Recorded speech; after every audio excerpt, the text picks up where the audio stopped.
Саламатсыздарбы? Коомдук биринчи каналдын эфиринде кылмыш кырсык окуяларын чагылдырган телегүзөт көрсөтүүсү назарыңыздарда.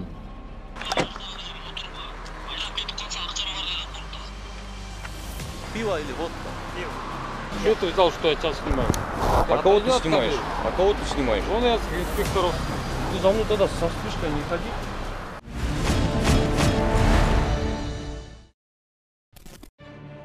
Кече 25 январ кечки саат 8 чамасында Бишкек шаардык ички иштер башкармалыгынын 102 кызматына Караккум көчөсүндөгү үйлөрдүн биринде эркек кишиге бычак сайылды деген маалымат келип түшкөн. Айтылган дарекке кайгылуучулар барган учурда 1980-жылы туулган жаранды бычактан жабыркап, аны ооруканага алып кетишкени белгилүү болгон.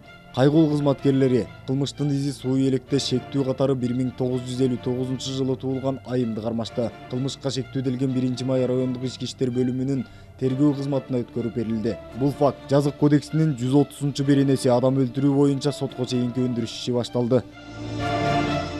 Үстүбүздөгү жылдын 20 январында Свердлов райондук ички иштер бөлүмүнө 5000 АКШ доллары, 300 000 орус рубле жана 55 000 сом өлчөмүндөгү акча уурдалды деген арыз түшкөн. Тактап айтканда, жабырлануучу Борбордук мечитте намаз окуп жаткан учурда белгисиз бирөөлөр анын капчыгын уурдап, окуя болгон жерден из жашырып кетүүгө үлгүргөн.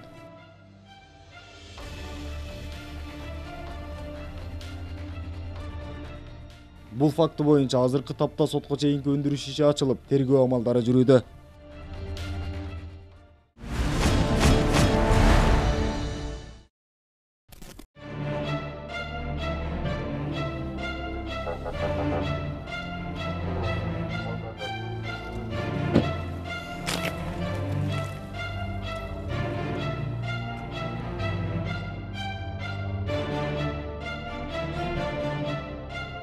Бул жол тандабас терезелерине кара жылтырактарды чаптагандыгы үчүн токтотулган. Бирок коопсуз шаар долбоорунун алкагында 10дон ашык жол эрежесин бузган фактысы аныкталды. Она айып короосуна киргизилди. Нарушениясы 8 жеткилиптир да уже. 8 андан тышкары да болду.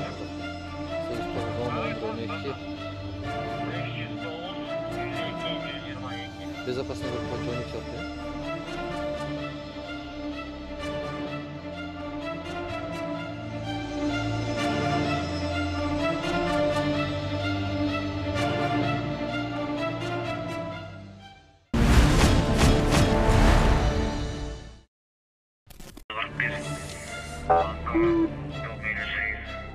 Ал эми бул автоунааны инспекторлор токтоткон кезде айдоочу телефонун алып кимдир бирөөгө чалды. Ал айдоочуга төмөндөгүчө кеңеш берди. Канчалык деңгээлде туура экендигин аңдап көрүңүздөр.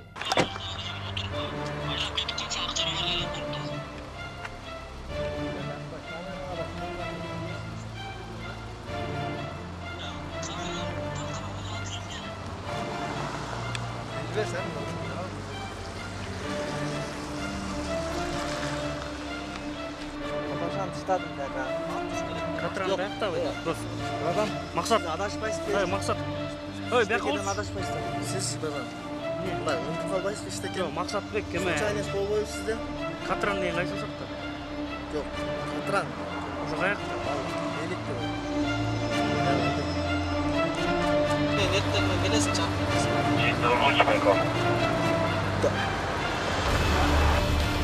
Не ошосын, нерсе ошосын.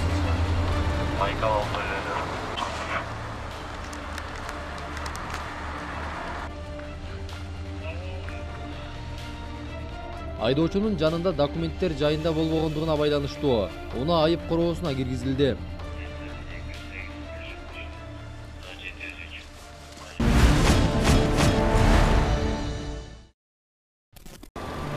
Дос, келсең.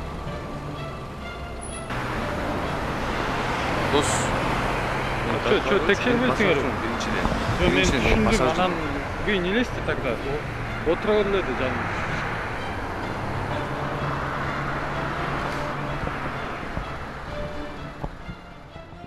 Бул унаа токтотулганда рулда Айым болгон, бирок инспекторлорго жанында олтурган жигит чыгып жооп берүүдө.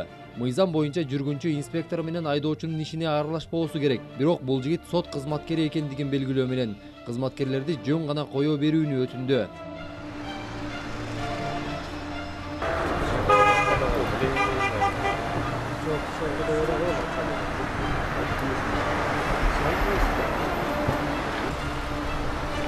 Келсең, брат. Что ты взял, что я тебя снимаю? А кого ты снимаешь? А кого ты снимаешь? Вон я с инспекторов. Ну ты за мной тогда со спичкой не ходи. Я за тобой вообще не хожу, ты здесь. Во-первых, я могу на тебя в суд подать, то, что ты Подавай мое без лицо проблем. снимаешь. Твои права. Подавай без проблем.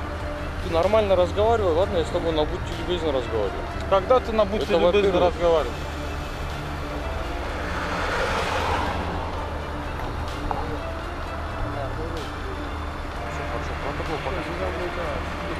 Из-за красного, да?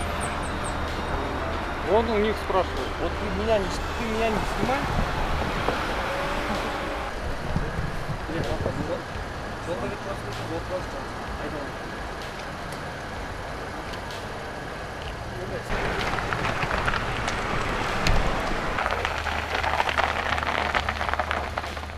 Эгерде айдоочунун жанында документтери жайында болбосо, унаа айып короосунан орун алат эмеспи? Андыктан кызматкерлер унааны тийиштүү жакка алып кирип, айып кагазын жазышты.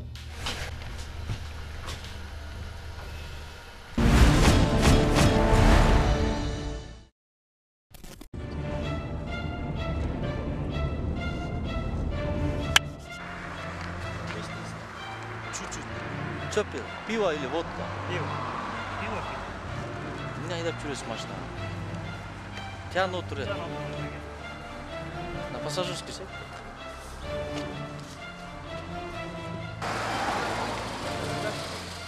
Ал эми бул автоунаадагы ушул эле рейдтин алкагында кармалган. Бул дагы жогорудагы айдоочу сыяктуу эле айыпка жыгылды. Себеби андан аралыктан спирт ичимдигинин жыты жыттанып жаткандыктан, аны наркология борборуна алып барып текшергенде мас абалында экендиги такталган. Андыктан буга дагы жогорудагыдай эле айып салынды.